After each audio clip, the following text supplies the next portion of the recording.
बहुत समय पहले की बात है। गोकुल धाम गांव में रामू नाम का एक ईमानदार, दयालु और मेहनती लकड़हारा अपनी बूढ़ी माँ के साथ एक छोटी सी झोपड़ी में रहता था। रामू हर सुबह जंगल की ओर निकल पड़ता, वहां से लकड़ियां काटता और फिर उन्हें गांव के बाजार में बेचकर जो कुछ कमाता, उसी से माँ बेटे का जैसे तैसे गुजारा होता था। उनके जिंदगी में सुविधाएं कम और चुनौतियां ज्यादा थीं।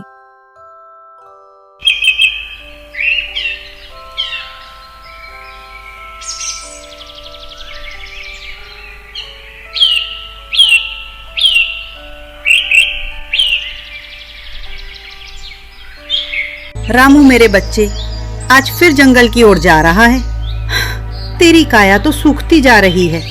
थोड़ा आराम भी कर लिया करना बेटा, अपनी सेहत का भी तो ख्याल रख।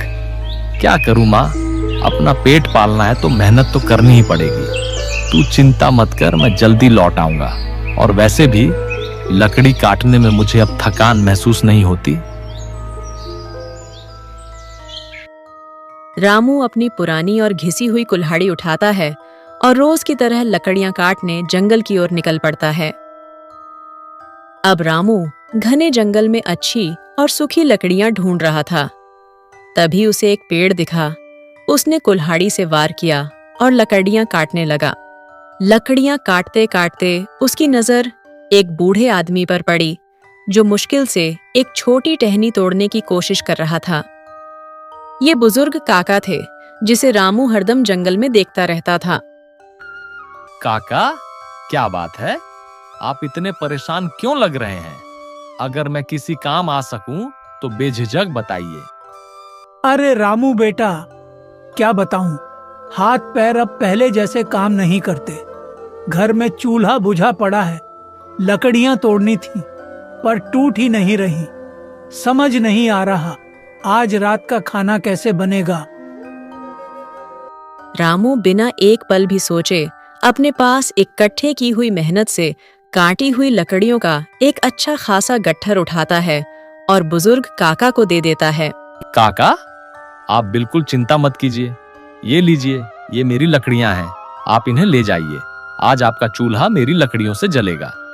और हाँ, आज से जब भी आपको जरूरत हो, बेझिझक मुझसे कहिए, मैं आपकी मदद जरूर करूंगा। मेरे रहते आपको कभी कोई दिक्कत नहीं होगी। बुजुर्ग काका की आंखों में आंसू आ जाते हैं। वो रामू को गले लगा लेते हैं और उससे कहते हैं, रामू बेटा, तू सचमुच भगवान का भेजा हुआ फरिश्ता है।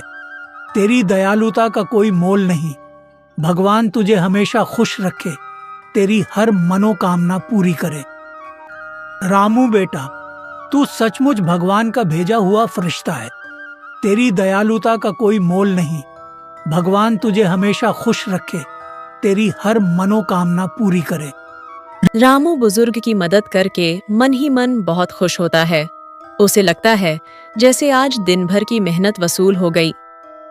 अब गांव का बाजार अपने पूरे रौनक पर है। रामू मेहनत से काटी हुई लकड़ियों का गट्ठर अपने पीठ पर लाद कर बाजार पहुंचता है। भाइयों और बहनों, ताजी कटी हुई लकड़ियां ले लो, सबसे मजबूत और बेहतरीन क्वालिटी की। यहाँ आइए, यहाँ आइए। ताजा और सूखी लकड़ियां आ गई हैं। घर जलाने के लिए भी लाजवाब और मकान बनाने के लिए भी बेजोड़। जल्दी कीजिए, भाव भी ऐसे कि दिल खुश हो जाए। लकड़ियां चाहिए? ले लो भाइयों, सीधे जंगल से लाई गई, बेहद अच्छी और टिकाऊ। खाना बनाने के लिए सबसे अच्छे और किसी भी काम के लिए परफेक्ट। मौका हाथ से न जाने दें। बहुत सस्ती दाम में, आइए, ले जाइए। कुछ लोग रामू की आवाज सुनकर उसकी ओर देखने लगते हैं। तभी मुखिया अपने 2 चमचों के साथ चमचा 1 और चमचा 2 के साथ एक अकड़े हुए अंदाज में बाजार में दाखिल होता है। मुखिया की नजर सीधे रामू और उसके लकड़ियों पर पड़ती है और मुखिया की आंखों में तीव्र गुस्सा चमक उठता है। वह सीधे रामू की दुकान की ओर बढ़ता है। ओए रामू, ये क्या गलतफहमी पाल रखी है तूने? मेरे होते हुए तू यहाँ लकड़ी बेचेगा? तेरी इतनी हिम्मत, तुझे शर्म नहीं आती? मुखिया जी, ये मेरी अपनी मेहनत की लकड़ियां हैं। मैंने इन्हें जंगल से काटा है, अपने खून पसीने से। मैं इन्हें खुद बेचूंगा। ये मेरा हक है, मेरा अधिकार। आप कौन होते हैं मुझे रोकने वाले? क्या मैं अपने काम से पैसे भी नहीं कमा सकता? अब हक? तू और हक की बात करेगा? इस गांव में सिर्फ मैं ही लकड़ी बेचूंगा, और वो भी वही जो मैं कहूंगा। सुन, ये सारी लकड़ियां मुझे दे दे, मैं तुझे बढ़िया दाम दूंगा। मेरे पास पहले से ही बड़े बड़े ग्राहक हैं, तुझे कहां धक्के खाने पड़ेंगे। मैं तो तेरी भलाई की बात कर रहा हूं, ना समझ। हाँ रामू, मुखिया जी जो कह रहे हैं चुपचाप मान ले, नहीं तो अंजाम बहुत बुरा होगा। तुझे पता नहीं मुखिया जी का रोब क्या है। वो जिसे चाहें रातों रात बेघर कर सकते हैं। बात मान ले रामू। तुझे क्या लगता है इतनी अच्छी लकड़ियां कहां से आती हैं? ये सब मुखिया जी का इलाका है, उनका बिजनेस है। तू बीच में आकर हमारे काम में अड़चन मत बन। अपना भला चाहता है तो चुपचाप निकल ले। रामू मुखिया और उसके चम्मचों की ओर देखता है। उसकी आंखों में गुस्सैल चमक अब साफ दिखती है। उसने ठान लिया कि वह अब झुकेगा नहीं। नहीं मुखिया जी, मैं अपनी लकड़ियां आपको हरगिज नहीं बेचूंगा। मैंने इन्हें अपने हाथों से काटा है और इन्हें मैं खुद ही बेचूंगा। मैं किसी के एहसान या धमकी के नीचे दबकर नहीं जी सकता। और ये आपका व्यापार नहीं, ये मेरी माँ की रोटी है, मेरी ईमानदार मेहनत की कमाई है। मुखिया का चेहरा गुस्से से लाल हो जाता है। वह रामू की आंखों में सीधे घूरते हुए देखता है। क्या बोला? तू मेरी बात नहीं मानेगा? तुझे अभी भी नहीं पता मैं कौन हूं? इस गांव का मुखिया हूं मैं, और इस गांव में मेरी मर्जी के बिना एक पत्ता भी नहीं हिलता। समझ गया? तुझे क्या लगता है तू मुझसे बच जाएगा? आप मुखिया हैं पर मैं भी इंसान हूं, और हर इंसान को अपनी मेहनत का फल खुद कमाने का हक है। आप मुझे रोक नहीं सकते मुखिया जी। ठीक है रामू, तुझे देख लूंगा मैं। आज तूने मेरी बात नहीं मानी ना? याद रखना, ये गांव मेरा है और यहां सिर्फ मेरी चलेगी। चल चमचों, यहां इस फकीर को अपना तमाशा करने दो। इसे पता चलेगा मुखिया से दुश्मनी का क्या अंजाम होता है। मुखिया और उसके चमचे गुस्से से पैर पटकते हुए वहां से चले जाते हैं। मुखिया एक बार फिर मुड़कर रामू को घूरता है और रामू भी उसको देखता रहता है। बाजार के लोग भी ये सब चुपचाप देखते रहते हैं और रामू के हिम्मत से हैरान थे। रामू बाजार से लकड़ी बेचकर जंगल के किनारे किनारे घर को लौट रहा था। धीरे धीरे रात हो जाती है। तभी उसे थोड़ी दूर पर एक आवाज सुनाई देती है। रामू तुरंत उस आवाज की दिशा में बढ़ता है। वो एक झाड़ी के पीछे देखता है तो उसकी नजर एक अति सुंदर दूधिया गोरी गाय पर पड़ती है, जिसका एक पैर बुरी तरह से घायल है। अरे तुझे क्या हुआ मेरी प्यारी? इतनी सुंदर गाय और ऐसे घायल पड़ी है। कौन तुझे इस हालत में छोड़ गया? रामू धीरे धीरे बड़े प्यार से गाय को सहारा देकर अपने घर की ओर निकल पड़ता है और गाय भी रामू के साथ बिना किसी हिचकिचाहट के साथ चल देती है। अब रामू गाय को अपने घर ले आता है। उसकी माँ गाय को देखकर चौंक जाती है, पर अपने बेटे की दयालुता देखकर उनके चेहरे पर खुशी की चमक आ जाती है। रामू, ये गाय कहाँ से लाया? इतनी सुंदर, ऐसी गाय तो मैंने अपने जीवन में कभी नहीं देखी। पर बेटा, हम इसका पेट कैसे भरेंगे? अपनी तो मुश्किल से गुजारा होता है। माँ, ये जंगल में घायल पड़ी थी, मैंने इसका इलाज किया है। कोई भी बेजुबान जीव अगर तकलीफ में हो तो उसे सहारा देना हमारा धर्म है। माँ, आप चिंता मत करो, भगवान है ना सब देखने के लिए। अब ये यहीं रहेगी हमारे साथ। क्या नाम रखूं इसका? गौरी रख दूं? ये तो गौरी मैया जैसी ही गोरी है। हाँ, गौरी ही सही है, बड़ी प्यारी है। तेरा नेक दिल ही तो है बेटा, जो ऐसी अच्छी चीजें तेरी ओर खींचता है। रात का समय था। माँ बेटे अपने पूरे दिन की घटनाओं को याद कर रहे थे। खासकर मुखिया के धमकी को उनको पूरा विश्वास था कि उनकी ईमानदारी और दयालुता एक दिन जरूर रंग लाएगी। रामू बेटा, तू कितना नेक दिल है। आज उस बुजुर्ग काका को अपनी लकड़ियां दे दी और खुद इतनी मेहनत करता है, पर ये मुखिया, इसका तो अन्याय बढ़ता ही जा रहा है। आज बाजार में उसने तुझे सरेआम धमकाया और तो और तुझ पर लाठी भी उठाई। मेरा दिल घबरा रहा है बेटा यह सब देखकर। माँ, आप बिल्कुल चिंता मत करो। उस मुखिया की धमकियों से या उसकी एक लाठी से क्या होगा। सच की राह पर चलने वालों को थोड़ी बहुत मुश्किल तो आती ही है, पर आप देखना माँ, भगवान सब देखते हैं। वो किसी के साथ बुरा नहीं करते और ना ही अन्याय को बर्दाश्त करते हैं। हाँ बेटा, तू सही कहता है। मैंने अपनी पूरी जिंदगी में हमेशा यही देखा है कि जो इंसान ईमानदारी से अपना काम करता है और सच्चे दिल से दूसरों की मदद करता है, उसकी मदद खुद भगवान करते हैं। आज शायद हम दुनिया की नजरों में गरीब हैं, पर दिल के अमीर हैं। हमारा ये दिल ही तो हमारी सबसे बड़ी दौलत है।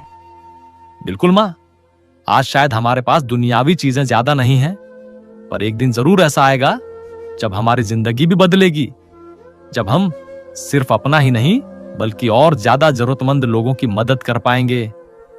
मेरा सपना है माँ कि इस गांव में कोई भी बच्चा अनपढ़ ना रहे, कोई भूखा ना सोए।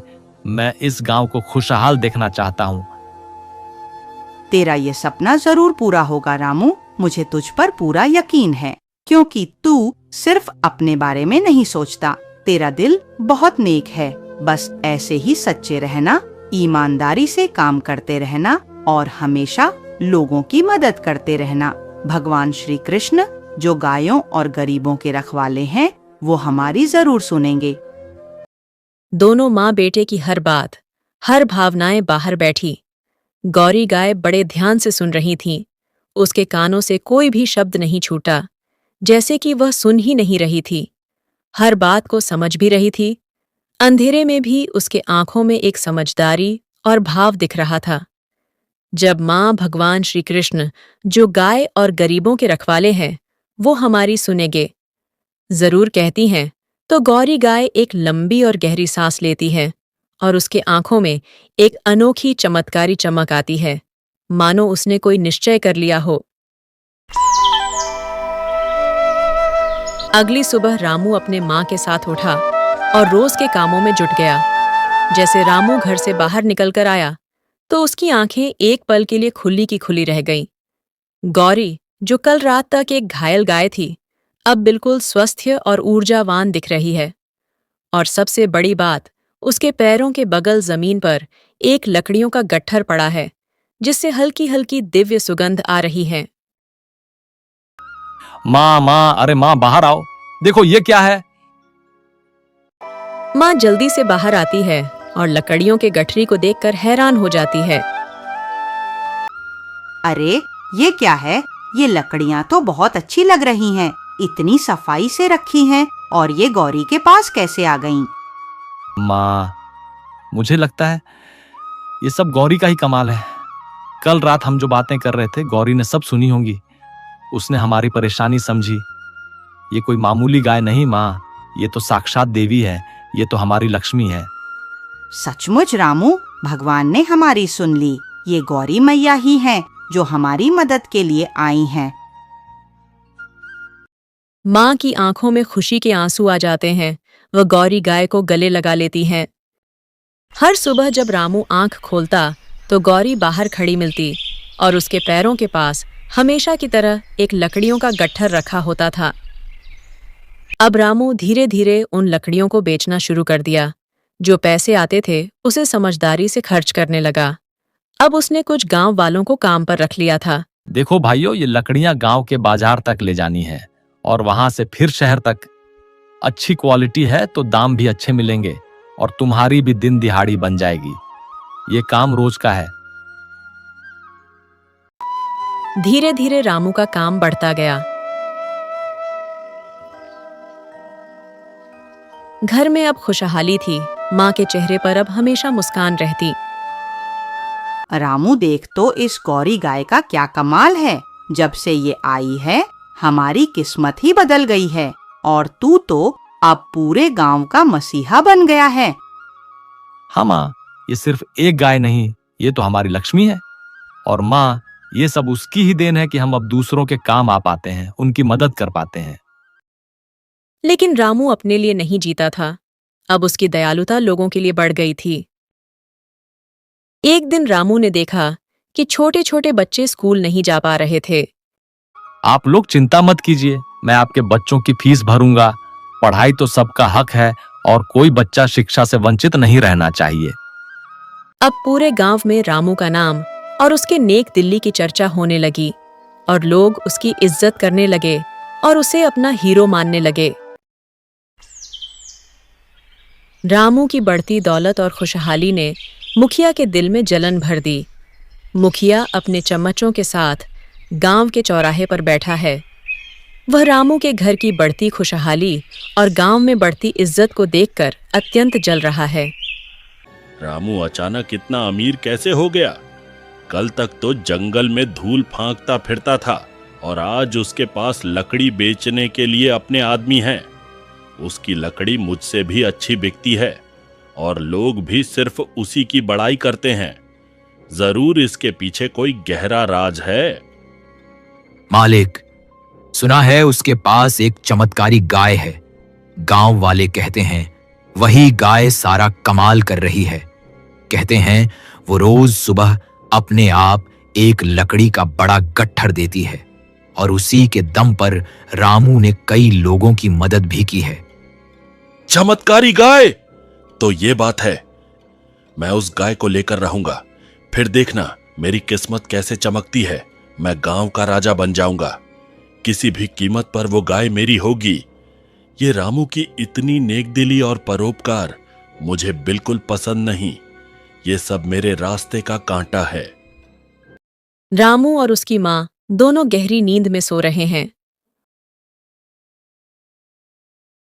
मुखिया अपने दोनों चालक चमचों के साथ चुपके से रामू के घर में घुसता है। वे सब गौशाला की ओर बढ़ते हैं, जहां पर गौरी बंधी हुई है। गौरी एक पल के लिए उठकर उन्हें देखती है, पर कोई विरोध नहीं करती है। गौरी चुपचाप उनके साथ चल देती है। मुखिया और उनके नौकर चुपचाप गौरी को लेकर अंधेरे में गायब हो जाते हैं।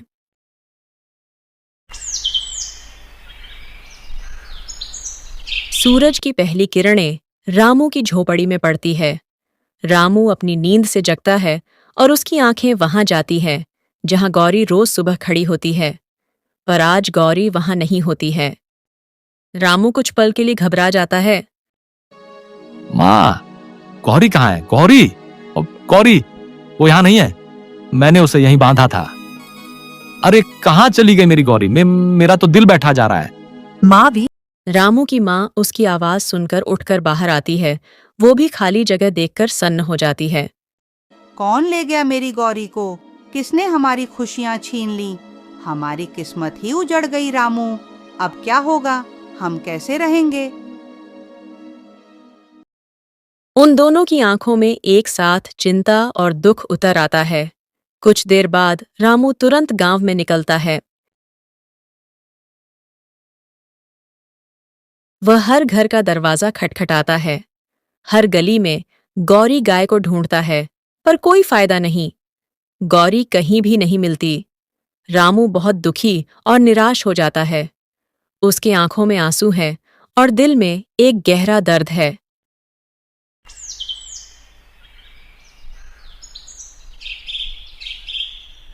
कुछ दिन बीत जाते हैं, लेकिन रामू अब भी परेशान होकर गौरी को ढूंढ रहा है। तभी उसे वही बुजुर्ग काका मिलते हैं जो जंगल से लकड़ियां लेकर गांव की ओर आ रहे हैं। वह बुजुर्ग रामू के चेहरे की उदासी को पहचान लेते हैं। रामू बेटा, क्या हुआ? कई दिनों से देख रहा हूँ तू परेशान है। तुम्हारी वो प्यारी गाय गौरी कहीं दिख नहीं रही। सब लोग उसकी बात करते हैं कि वो कहाँ गई। हाँ काका, गौरी गायब हो गई है। मुझे नहीं पता कौन ले गया और वो कहाँ होगी। मेरी तो पूरी दुनिया ही उजड़ गई है काका। उसके बिना मेरा कुछ भी करने का मन नहीं करता। रामू बेटा, एक बात बताऊं, पर मुझे लगा था कि मेरा वहम होगा, इसलिए अब तक नहीं बताया था। क्या काका? बताइए ना, कुछ भी जो आपको पता हो। परसों मैं लकड़ियां बेचने मुखिया के घर के पास से गुजर रहा था। उनका बाड़ा खुला हुआ था। मैंने अंदर झांका तो मुझे तुम्हारी गौरी दिखी। वो वहीं बंधी हुई थी। मुझे लगा शायद वो कोई और गाय होगी, पर उसकी आंखें, वो तुम्हारी गौरी ही थी बेटा। मेरा मन कह रहा था। मुखिया, ये उसकी ही करतूत है। मैं जानता था कि वो ऐसा कुछ करेगा। मैं अभी अपनी गौरी को लेकर आता हूं, मैं उसे नहीं छोड़ूंगा। रामू तुरंत मुखिया के घर की ओर तेजी से दौड़ता है। बुजुर्ग काका भी उसके पीछे पीछे भागते हैं, चिंता और उत्सुकता से। अरे, ये क्या बकवास है? यह तो बस एक मामूली गाय है, कोई चमत्कारी गाय वाय नहीं। उस रामू ने मुझे गधा बना दिया। मैंने इस पर इतना पैसा बर्बाद किया और इसने मुझे कुछ भी नहीं दिया। मुखिया एक मोटी लाठी उठाता है और गौरी को मारने के लिए आगे बढ़ता है। रामू हफ्ता हुआ वहां पहुंचता है। वह मुखिया को गौरी को मारता हुआ देखता है। रुको मुखिया, मेरी गौरी को हाथ भी मत लगाना। अरे रामू, आ गया तू अपनी निकम्मी गाय लेने? ले जा इसे, ये किसी काम की नहीं। बेकार में मेरे घर में जगह घेर रही है और मेरा चारा भी खा रही है। मैंने तुझे पहले ही कहा था ना, मेरी बात मान ले। मुखिया फिर से गौरी को मारने के लिए लाठी उठाता है। तभी रामू बिना सोचे समझे बिजली के तेजी से गौरी के सामने खड़ा हो जाता है। तभी रामू गौरी को पूरी तरह ढक लिया था। मुखिया की लाठी उसके कंधे पर लगती है। मुखिया की लाठी उसके कंधे पर इतना तेज लगती है कि हड्डियां टूटने की आवाज आती हैं। रामू दर्द से कहराता है और उसकी आंखें दर्द से बंद हो जाती हैं। वह गिरते गिरते संभालता है, पर गौरी को अपनी पनाह में पकड़े रहता है। उसके कंधे से ताजा खून निकलने लगता है। मुखिया के दोनों चमचे रामू को मारने के लिए अपनी लाठियां उठाकर आगे बढ़ते हैं। कुछ देर में चकाचौंध भरी रोशनी होती है। रोशनी इतनी तेजी से होती है कि वहां पर खड़े मुखिया और गांव वालों की आंखें चौंधिया जाते हैं। वो लोग अपनी आंखें बंद कर लेते हैं और कुछ लोग डर के मारे जमीन पर लेट जाते हैं। धीरे धीरे उस दिव्य प्रकाश में गौरी गाय का रूप बढ़ने लगता है। उसका आकार बढ़ता है, उसकी चमक बढ़ती है और वो अद्भुत अलौकिक रूप में परिवर्तित होने लगती हैं।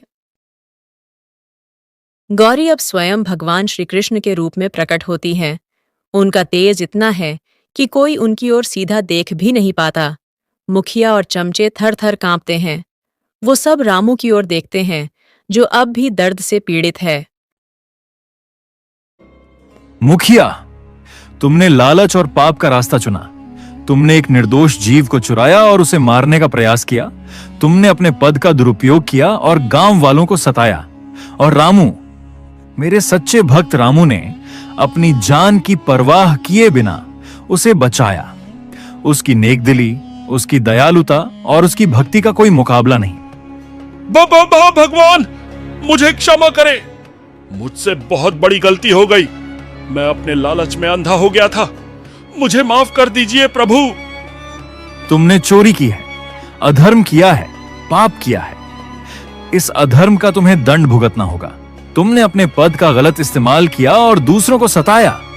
अब तुम वही बनोगे जो तुम अंदर से हो, एक नीच जीव। श्री कृष्ण अपने दाहिने हाथ का इशारा करते हैं। अचानक मुखिया और उसके दोनों चमचे धुआं के फब्बारे में बदल जाते हैं। धुआं हटने पर वहां 3 गड्ढे खड़े होते हैं।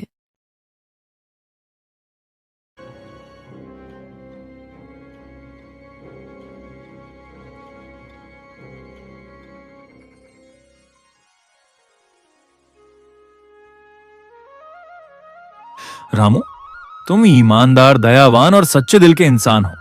तुमने निस्वार्थ भाव से एक बेजुबान जानवर की मदद की और अपनी जान दांव पर लगाकर उसे बचाया। तुम्हारी भक्ति और नेकदिली से मैं अत्यंत प्रसन्न हूं। आज से तुम्हारा जीवन खुशियों और समृद्धि से भरा होगा। प्रभु, आपका कोटि कोटि धन्यवाद। आपका आशीर्वाद ही मेरे लिए सबसे बड़ा धन है। आपने मेरी और मेरी मां की सूनी दुनिया में फिर से खुशियां भर दी हैं। मैं आजीवन आपका एहसानमंद रहूंगा। याद रखना रामू, ईमानदारी और दयालुता से बढ़कर कोई धन नहीं। सच्चे मन से किया गया हर नेक काम हमेशा मीठा फल देता है। तुम ऐसे ही परोपकारी बने रहना। श्री कृष्ण अपने बाएं हाथों से इशारा करते हैं। रामू के घर के पास जमीन से सोने और रत्नों से भरा एक घड़ा बाहर आता है, जो सूरज की रोशनी में जगमगा रहा है। धीरे धीरे श्री कृष्ण का दिव्य रूप धुंधला होने लगता है और वो आकाश में बोलीन हो जाते हैं। पीछे रह जाते हैं रामू और उसकी माँ, जिसके पास अपार धन है, और मुखिया, उसके चमचे, जो अब गद्दे बन चुके हैं। अपनी गलतियों का परिणाम भुगतते हुए